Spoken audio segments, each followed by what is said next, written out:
Assalamualaikum warahmatullahi wabarakatuh. Selamat datang di Fisika Mudah bersama Pak Anang Rifai. Anak-anak, pada video kali ini Pak Anang mau melanjutkan tentang fisika kelas 10 bab yang terakhir semester 2, bab 5, tentang getaran atau gerak harmonik. Anak-anak, kalau kemarin kita telah membahas tentang frekuensi dan periode dari gerak harmonik, yang sudah Pak Anang bahas adalah tentang ayunan sederhana dan pegas ya. Bagaimana frekuensinya kalau ayunan sederhana, bagaimana periode dan frekuensi kalau ayunan sederhana, bagaimana periode frekuensi kalau pegas ya. Nah, sekarang kita lanjutkan tentang persamaan dari gerak harmonik. Itu banyak yang nanti kita akan bahas. Yang pertama adalah persamaan simpangan.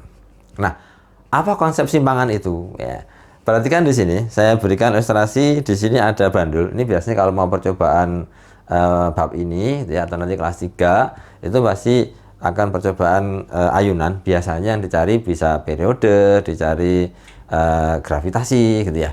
Itu terserah nanti yang ditanyakan apa. Nah, kalau yang namanya titik setimbang kemarin sudah saya jelaskan seperti ini. Pada saat bandul ini diam, tidak berayun, berarti ini titik setimbang. Nah, sekarang terjadinya ayunan atau getaran atau gerak harmonik kalau dia bergerak bolak-balik melalui titik setimbangnya begini.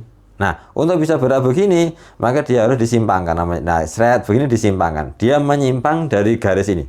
Ini seandainya di garis seret gitu ya, maka kemudian dia diginikan, namanya nyimpang.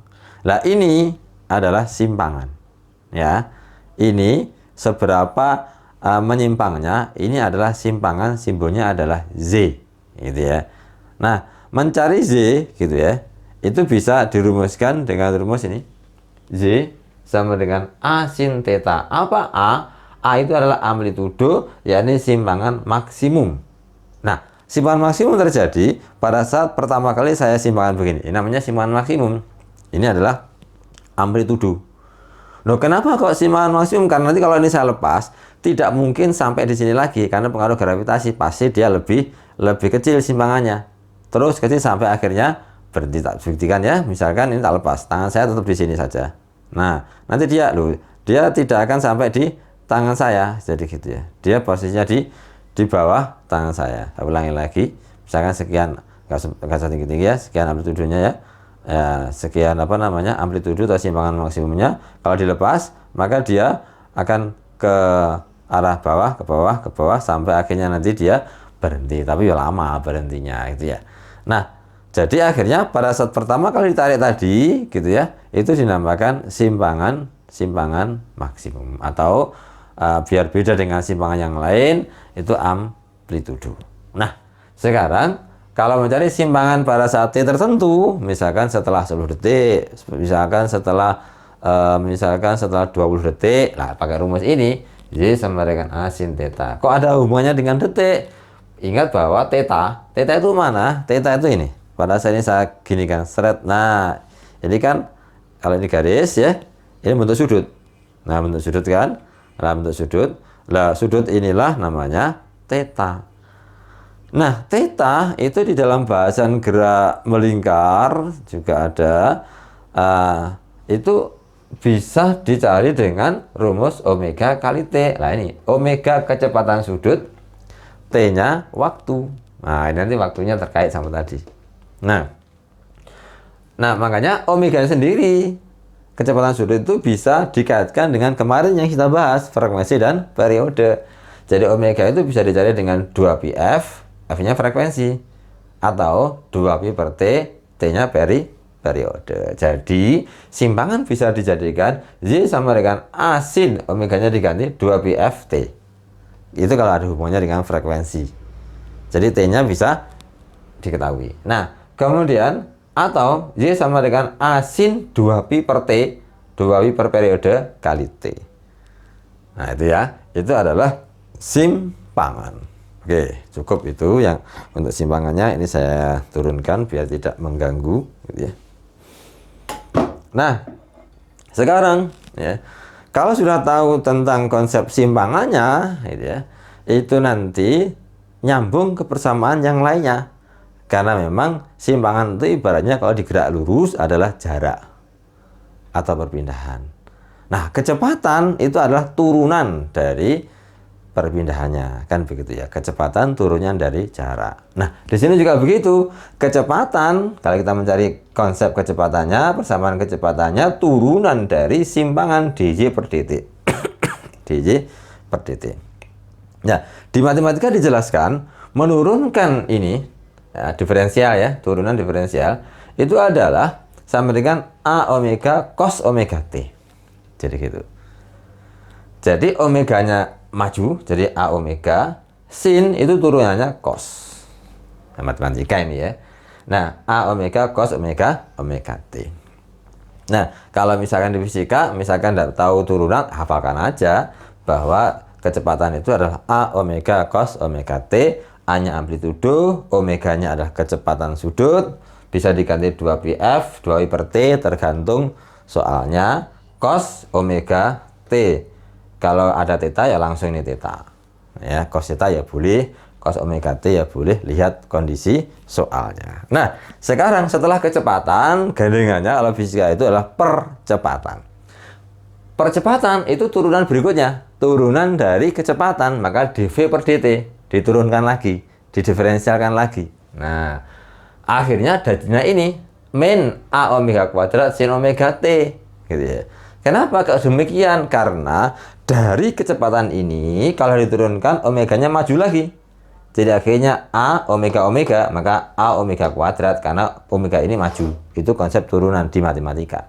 Terus turunan dari cos di matematika itu min sin. Makanya kemudian jadi min A omega kuadrat sin omega T. Gitu ya. Itu cara menurunkannya, bisa dicek di konsep matematika tentang turunan ya, tentang diferensial. Nah, berhubung tadi Z-nya adalah A sin omega T, maka ini bisa disingkat seandainya diketahui Z-nya.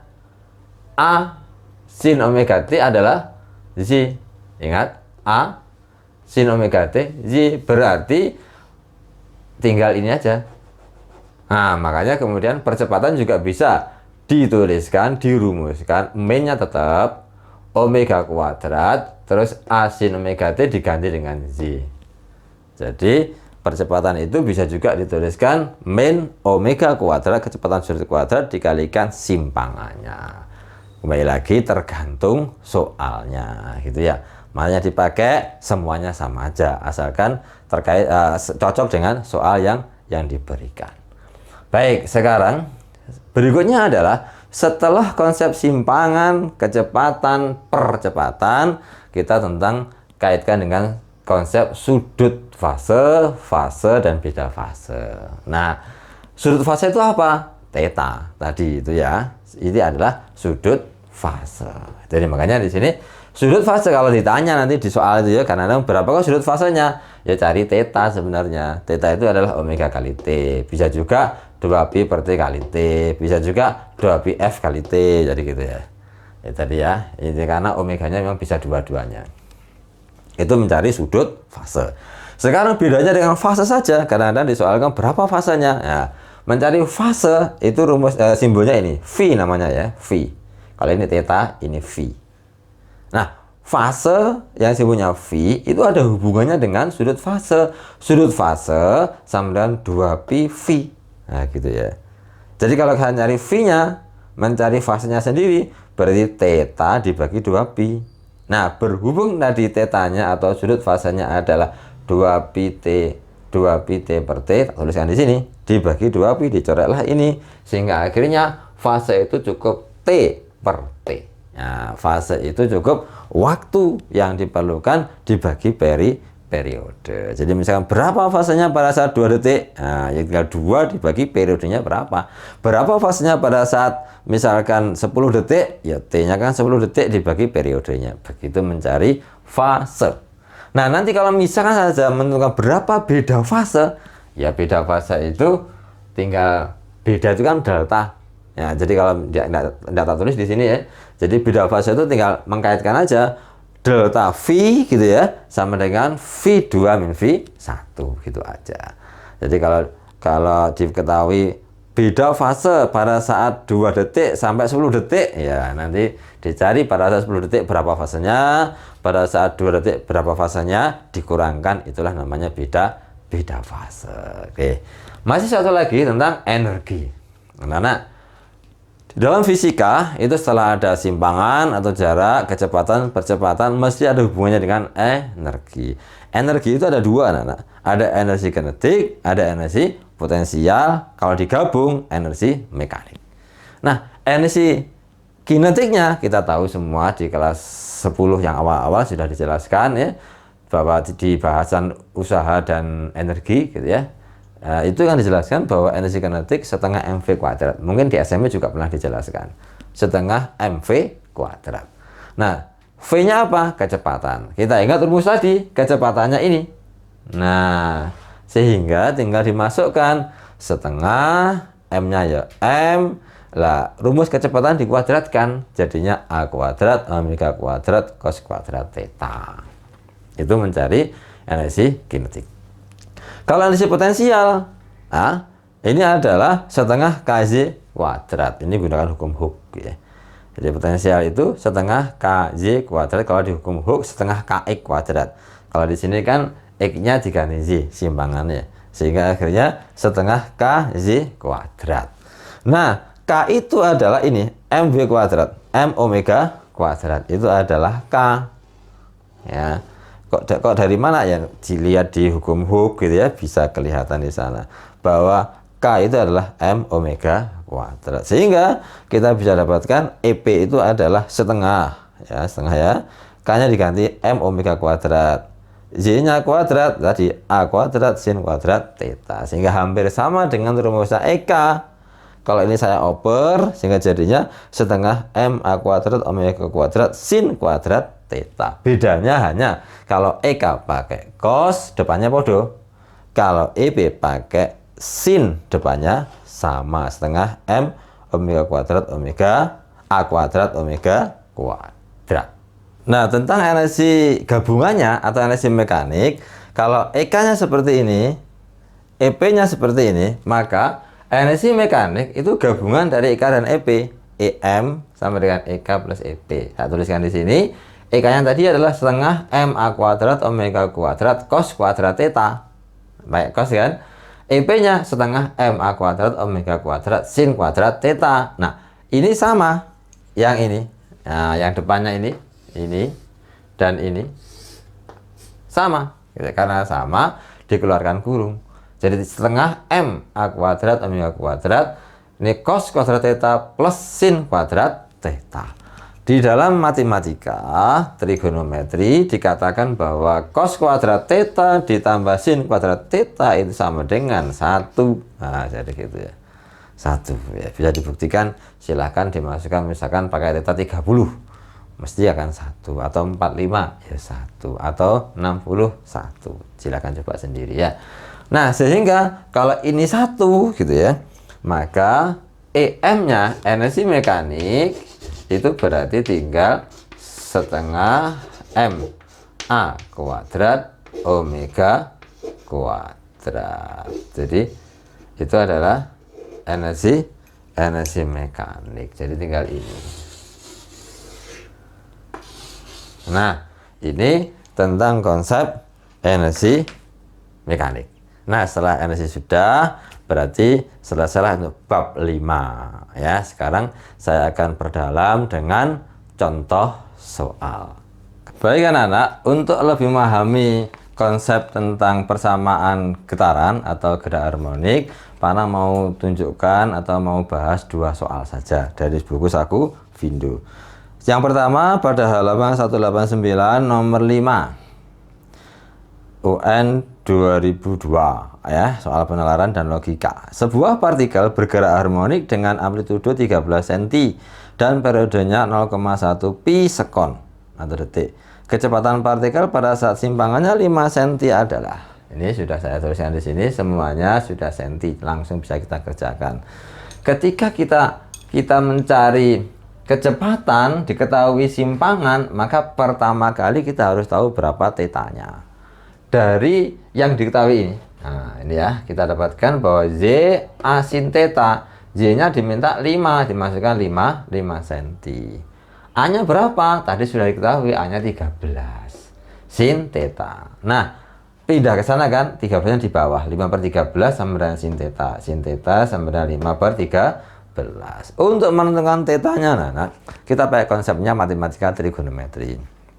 Ingat, sin demi. Sin itu depan bagi miring.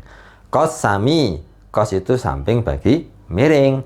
Nah, sekarang anak-anak perhatikan di sini. Ini konsep dari segitiga ini. Kalau ini tetanya di sini ya, maka ini depan Z, ini samping X, ini miringnya R. Nah, berarti kalau sin demi, sin depan bagi miring, berarti 5/13, 5-nya Z, 13-nya adalah R.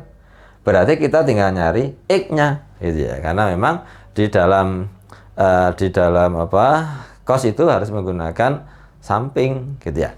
Sebenarnya kalau misalkan angkanya ini sudah angka bagus ya. Kalau seperti ini 5, ini 13, mesti di sini 12. Cuma tak buktikan dulu, gitu ya. Apa benar 12, gitu ya. Lihat sini. Kalau kita nyari X-nya menggunakan konsep trigonometri, bahwa X ya itu akan sama dengan akar dari R kuadrat min Z kuadrat, kan gini. Nah, jadi akhirnya kita dapatkan bahwa ini kan R-nya tadi kan 13 dikuadratkan kan sama dengan 169 ya. 13 kali 13 ya. Terus dikurangi Z-nya adalah 5 kuadrat 25. Nah, berarti 169 sebagai 25 adalah 144 ya. Akarnya adalah 12. Cocok ya. Nah, jadi kalau misalkan sudah biasa, itu langsung aja, tidak usah dihitung begini, sudah tahu lah kalau komponennya adalah 5, 13, mesti satunya 12 gitu ya. Oke, kalau sudah tahu, maka kita dapatkan bahwa berarti kalau cos theta tadi kan, cos itu samping bagi miring ya. Sampingnya 12. Miringnya berapa? 13. Nah, jadi begini cos thetanya. Kalau sudah tahu cos thetanya, tinggal dimasukkan persamaan V. Nah, V itu kan sama dengan A dikalikan omega. Berhubung omeganya nggak ada, adanya T periode, kita ganti omeganya jadi 2pi/T. Nah, kan A omega terus cos theta kan gitu ya, atau cos omega T, kan di sini sudah ada theta, cos theta. Ini adalah kecepatan dari rumus aslinya A omega cos omega T. Omeganya jadi 2i/T ya, omega T jadi theta. Oke, kalau sudah kita masukkan bahwa A-nya adalah 13. Nah, 2pi nah ya pi ya, dibagi periodenya 0,1 pi, 0,1 pi, 0,1 pi. Nah, begini ya. Terus cos theta-nya 12/13. Nah, oke, kita coret ya. Ada angka 13 sama 13 habis, pi sama pi habis. Tinggal 2 kali 12, 24. 0,1 naik jadi 10. Jadi akhirnya 240. 240 karena semua satunya cm per sekon. Nah, begini. Nah, kalau dijadikan meter ya tinggal 2,4 meter per sekon. Ini contoh menentukan kecepatan. Baik, berikutnya saya ambilkan soal nomor 24 ya. 24 halaman 191. Tak bacakan ya. Sebuah benda mengalami gerak harmonik dengan amplitudo 40 cm. Jika energi potensial pada simpangan 10 Joule, maka energi potensial pada simpangan, tak ulangi, sebuah benda mengalami gerak harmonik dengan amplitudo 40 cm. Jika energi potensial pada simpangan terjauh, ya, pada keseimbangan maksimum, maksudnya pada saat amplitudo ya, itu 10 Joule, maka energi potensial pada saat keseimbangannya 25 cm adalah, nah ini perbandingan anak-anak, perbandingan. Nah, lihat sini, amplitudonya 40 cm, energi potensialnya 10 Joule, tapi pada saat simbangannya sama dengan amplitudo, berarti pada saat simbangannya 40. Persoalannya yang ditanya, berapa energi potensialnya pada saat simbangannya 20, kayak gitu ya. Jadi nah, kalau sudah ada dua kondisi begini, berarti mesti pakai perbandingan. Nah, saya jawab di sini ya. Kita hubungkan dengan rumus EP ya. Tadi EP itu satu di sini ya, EP ya. Rumus EP itu kan setengah KZ kuadrat ini ya. Ini adalah energi potensial. Nah, tinggal kita buat perbandingannya. Berarti EP2 dibanding dengan EP1 sama dengan setengah KZ2 kuadrat dibanding setengah KZ1 kuadrat. Nah, yang sama kita coret. Apa yang sama ini? Setengah K coret. Sehingga kita dapatkan bahwa EP2 ditanya, EP1 10 Joule. Ini tadi ya, EP1 10 Joule. Nah, Z2 20 cm. 20 kuadrat Z1 amplitudo 40 cm. 40 kuadrat. Nah, sehingga kita dapatkan bahwa EP2 akan sama dengan 20 kuadrat gitu ya. Itu seperti ini, lebih simpel, dicoret aja nolnya kan sama ya. Nah, tinggal 2 kuadrat adalah 4 gitu ya. Terus kemudian 4 kuadrat 16. Nah, begini ya. 10-nya ke sana. Seret. Nah, dikalikan 10. Nah, jadinya kita bisa coret lagi. Ini memang semua bisa dicoret. 4 sama 16 dicoret. 4-nya 1, 16-nya adalah 4 ya. Nah, begini ya. Sehingga kita dapatkan bahwa EP2 sama dengan 10/4 atau 2,5 Joule. Jadi perbandingan kita dapatkan bahwa EP2 adalah 2,5 Joule. Baik anak-anak, demikian mungkin contoh soal. Jangan lupa lihat soal-soal yang lain. Semoga bermanfaat. Assalamualaikum warahmatullahi wabarakatuh.